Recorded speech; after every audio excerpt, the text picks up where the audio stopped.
판타지 그리고 뻥 참모들도 화들짝 놀란 문 대통령의 화법 얘기입니다. 저 얘기를 좀 짚어보기 전에요. 먼저 이 얘기부터 좀 해봐야 될 것 같습니다.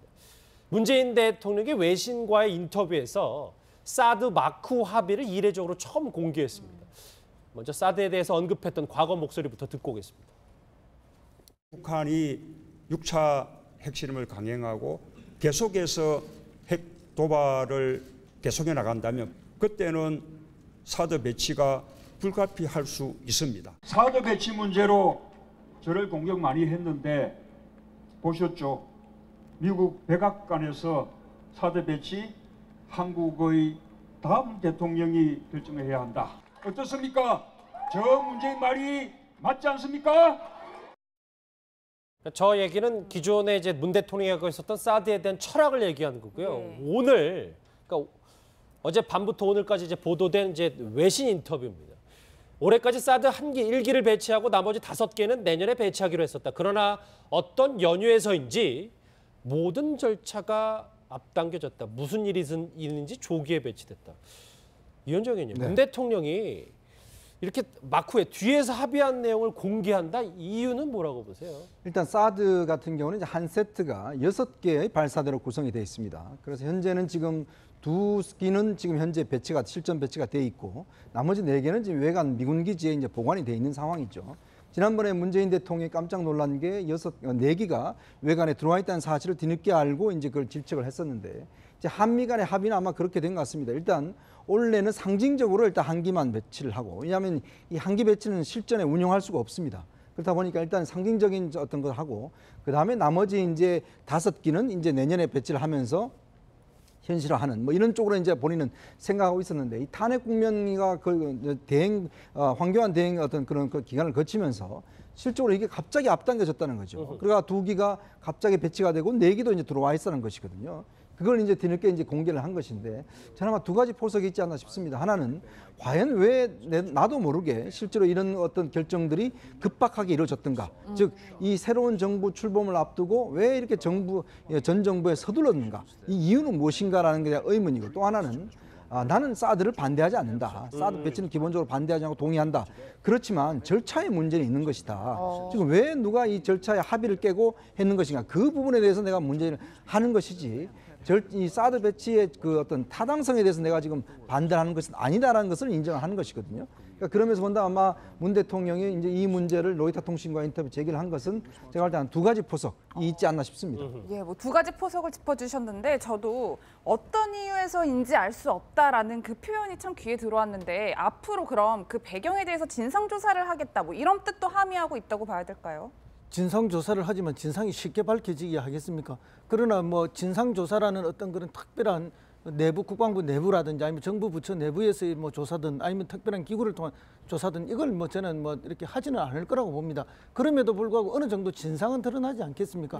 그리고 어떤 이유로 침작되는 이유는 뭐 첫째는 우리가 알박기다. 문재인 정부가 들었으면 반대할지도 모른다 하는 그런 것들 때문에 이제 서둘렀던 한 측면이 있을 거고, 우리가 업무론으로 계속 이야기했던 것은 뭔가 하면 이 사드를 만든 회사가 록히드 마틴사 아닙니까? 예. 록히드 마틴사가 그 이전에는 뭐 우리의 어쨌든 차세대 전투기가 바뀌는 과정에서 록히드 마틴사로 채택이 되지 않았습니까? 이렇게 해서 박 정권, 특히 최순실과 록히드 마틴 간에 어떤 보이지 않는 굉장히 커넥션이 있다라는 이야기가 계속 있었고, 그 커넥션이 일단 소문이죠. 소문이고 추측이고 합리적 의심이죠. 그 고리에 김관진 안보실장이 있었다는 이야기가 있고, 정윤회하고도 형님 동생이라 하는 이야기들이 계속 나오지 않았습니까? 그걸 이제 정윤화의 입에서도 그 이야기가 나왔다는 이야기까지 정언이 나왔는데, 그래서 이런 것들이 사전에 다 합의되고 진행되었던 것이 급속하게 새 정권 들어서기 전에 추진된 것이 아닌가. 그러니까 기존에 올 연말까지 이렇게 하기로 했던 것조차도 뒤엎어버리고 신속하게 진행됐더라는 데는 그런 의미도 들어있지 않을까 하는 뭐 그런 세간의 의심들까지도 저는 뭐 다 포함해서 한번 생각을 해봅니다. 이제 내용 얘기는 어느 정도 정리가 됐는데 저는 이게 좀 궁금해요. 그러니까 문 대통령이 이제 그제부터 이제 CBS, 워싱턴 포스트지, 그리고 어제 로이터까지 쭉 첫 언론 인터뷰를 다 줄줄이 외신만 하고 있다거든요. 네. 이유가 특별하게 있는 겁니까? 근데 원래 이제 정상회담을 앞두고 아무래도 이제 해당국의 어떤 매체와 인터뷰를 함으로 해서 이제 어떤 본인의 뜻 자체를 좀 알리는 그런 것들을 이제 하는데, 사실 이번 한미 정상회담이 워낙 중요한 회담이다 보니까 아무래도 통신과 방송, 그다음 신문 각각 하나의 매체를 이제 선택을 해서 인터뷰를 하시고 있는 것 같아요. 근데 지금 사실은 이런 인터뷰보다는 오히려 지금 문정인 특보의 발언 자체가 상당히 한미 간에 지금 어떤 내용적으로 혼선을 주고 있는 그런 상황이거든요.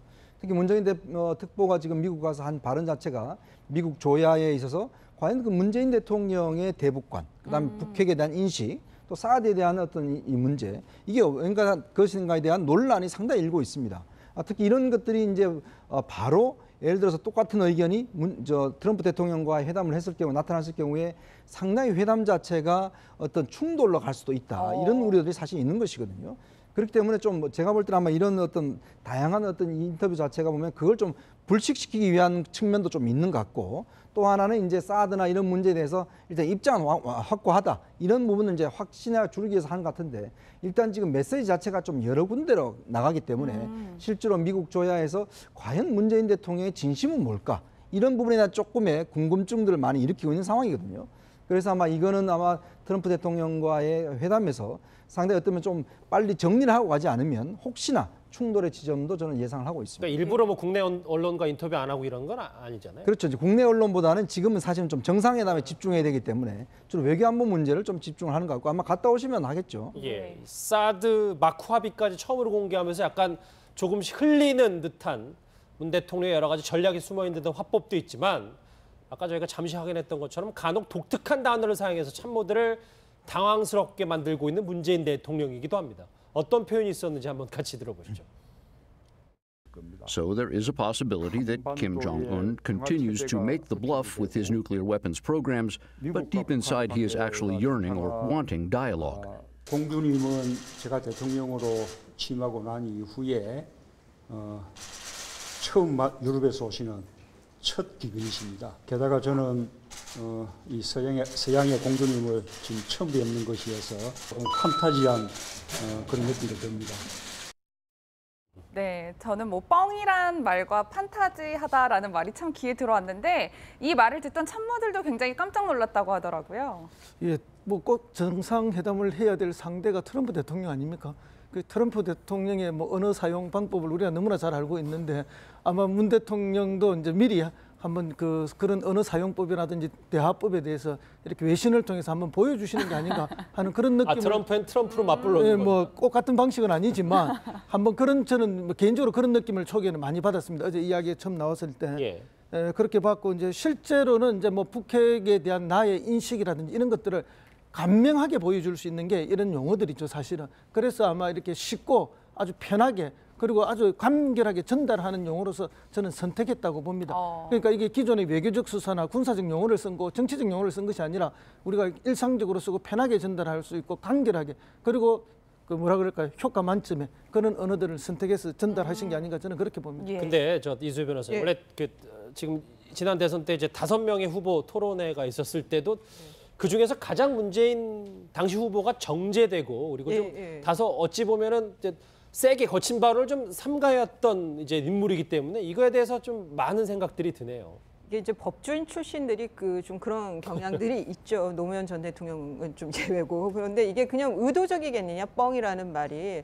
그건 아니고 좀 뭐라 그럴까, 이렇게 그 허세를 부리다 뭐 이런 표현을 써야 되는데 그게 갑자기 떠오르지 않으니까, 그러니까 쉬운 표현이 나온 것이 아닌가, 저는 좀 그렇게 해석이 되는데, 한편으로는 그런 이제 단어들이 잘 안 떠오를 때는 그게 너무 피곤할 때 그러거든. 잠이 부족하고 이렇게 너무 피곤하고 이러면 저런 그 뭐 좀 언어 현상들이 나오는데요. 저는 대통령께서도 적절히 쉬는 것이 필요하다는 생각이 듭니다. 갑자기 또 대통령의 휴가 얘기로. 아니요, 저게 그 잠이 부족하고 이랬을 때 피곤할 때 과중한 업무에 시달리다 보니까 적확한 단어가 생각나지 않아서 그럴 수도 있다. 조 변호사님, 이게 그럼에도 불구하고 뭐 인조 눈물, 멸종이라는 단어까지 썼다는 건 뭐 말씀하셨던 것처럼 참 이제 각 사건으로 구조적으로 저런 돌발화법을 쓰는 것도 분명히 있는 것 같긴 해서요. 그렇죠. 트럼프 대통령 같은 경우는 그거를 이제 의식적으로 쓰는 경우로 보여지는데요. 문재인 대통령께서는 그런 건 전략은 아니라고 보여집니다. 대부분 아까 말씀 주셨다시피 특이한 단어를 이제 화법 중에 섞어 쓰는 게 몇 가지 그 경우가 있는데요. 첫 번째는 이제 관심을 끌려거나 아니면 두 번째로는 이제 강조를 하려는 의미일 때, 아니면 이제 마지막으로 아까 그 이수희 변호사님께서 말씀 주신 대로 정말로 이제 그 멍한 상태에서 실수로 쓰는 경우들이 있는데 뭐 실수까지는 보기는 어렵겠지만 어쨌든 본인이 적합한 단어를 찾지 못하니까 순간적으로 잉비은으로 쓰다 보니까 이런 그 단어를 쓰시게 된 것 같고요. 기본적으로 문재인 대통령 같은 경우는 뭐 알려졌다시피 뭐 튀거나 예상치 못한 다른 사람들을 당황하게 하는 단어 같은 것들을 잘 안 쓰시기로 유명하고 듣기를 되게 경청하기를 되게 알려져 있는데 오히려 이제 얘기를 하다 보니까 상대방이 알기 쉽게끔 표현해 주려는 그런 의도에서 이런 단어들이 좀 국민들이 쓰는 단어들이 쓰인 거 아닌가라고 생각을 해봅니다. 예, 이은정 의원님 또 일부에서는 문재인 대통령의 이런 화법이 노무현 전 대통령과 닮아 있다 이런 말씀을 하시는 분들도 계시더라고요. 근데 저 말씀을 한국말로 하시면 한국 사람 다 이해합니다. 근데 저거를 한국말로 하시면 영어로 어떻게 이야기를 할까요? 지금 사실 저 발언 자체가 보면 이게 이제 외교 관계에서는 사실 문제가 되는 게 뭐냐면 우리는 한국 사람들끼리 이야기할 때는 뭐 뻥친다 뭐 이렇게 이야기하면 다 이해가 돼요. 근데 외국 사람한테 뻥친다 그러면 이해가 안 되지 않습니까? 그걸 통역을 해야 되잖아요. 그럼 통역할 때 뭐라고 통역할까요? 그러니까 노무현 대통령도 마찬가지고 저렇게 우리말로들은 시원하지만 외교적으로 옮길 때는 그걸 어떻게 정제할까? 자, 이걸 뭐 조크냐, 라이냐 뭐 이런 걸로 할 것인지. 왜냐하면 뻥이라는 인상 자체의 느낌이 다르지 않습니까? 뉘앙스가 거짓말이라는 것과 뻥이라는 것과 우리가 받은 느낌이 완전히 다르잖아요. 예. 그럼 그거를 정말 잘 해석을 하려면 이 통역이 어떻게 설명하는가 굉장히 중요하거든요. 그렇겠네요. 그러니까 예전에 정말 이 김영삼 전 대통령 때 그때 박진 전 의원이 통역을 했습니다. 근데 김영삼 대통령이 말이 좀 이게 정리되지가 않고 굉장히 좀 터프한 말을 많이 쓰시거든요. 그걸 정말 외교적인 수사로 아주 잘 포장을 해서 전달했어요. 그래서 나중에 이 대통령, 미국 대통령이 정말 당신 영어 잘한다. 그러니까 이런 이야기를 할 정도로 그러니까 그만큼 사실 이분이 YS가 어떤 이야기를 했는지 잘 모릅니다. 그러니까 통역을 통해서만 듣는 것이죠. 그렇겠죠. 예. 그러니까 지금 제가 볼 때 문재인 대통령이나 노무현 대통령도 이런 외교적 발언 자체는 사실 이렇게 우리가 들으면은 어쩌면 시원한 이야기지만 이게 번역되고 나갈 때는 혹시나 오해를 부르킬 수가 있어요. 그러니까 사실은 그 노무현 대통령도 이런 것 때문에 사실은 많은 또 외교적인 좀 실수가 있었지 않습니까? 그렇기 때문에 이렇게 외신과 인터뷰를 하거나 외교적으로 할 때는 굉장히 정제되고 외국의 표현, 즉 영어의 표현에 익숙해서 거기에 이제 말을 해야 돼요. 근데 우리식으로 너무 저렇게 해버리면 사실은 그것 자체를 상대방이 오히려 오역할 수가 있고 잘못되게 받아들일 수가 있기 때문에 이 부분은 사실은 조금의 조심해야 될 측면이 있습니다. 예, 그 점은 제가 전적으로 동의합니다만은 그 미 대사관 내에는 항상 보면 정무라인에 그 우리 교표 1.5세대 한국말을 완벽하게 구사하고 이해하는 분들이 계셔가지고 이런 말들이 나오면은 본부에 정확하게 그대로 의사 전달이 되기 때문에 너무 외교 라인 자체로는 걱정을 안 하셔도 저는 된다고 봅니다. 알겠습니다.